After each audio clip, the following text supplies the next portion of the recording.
অন্নপূর্ণা ভান্ডারে জারি নতুন নির্দেশিকা। আগে আবেদন করলেও ফের জমা দিতে হবে ফর্ম।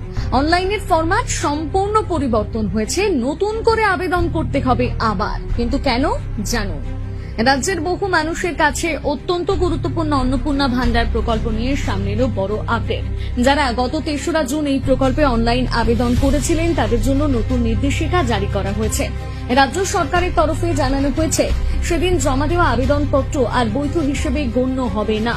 ফলে সমস্ত আবেদনকারীকে নতুন করে আবার আবেদন জমা দিতে হবে। জানা গেছে গত ৩রা জুন অন্নপূর্ণা ভান্ডার প্রকল্পের জন্য অনলাইন আবেদন প্রক্রিয়া শুরু হয়েছিল। প্রকল্প চালু হতে বিপুল সংখ্যক মানুষ একসঙ্গে আবেদন করতে শুরু করেন।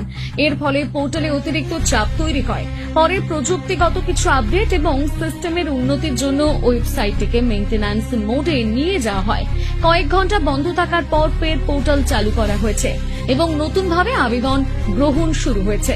এই পরিস্থিতিতে রাজ্য প্রশাসন স্পষ্ট জানিয়েছে ৩রা জুন যারা আবেদন করেছিলেন তাদের নতুন ফরম্যাট অনুযায়ী আবার আবেদন করতে হবে।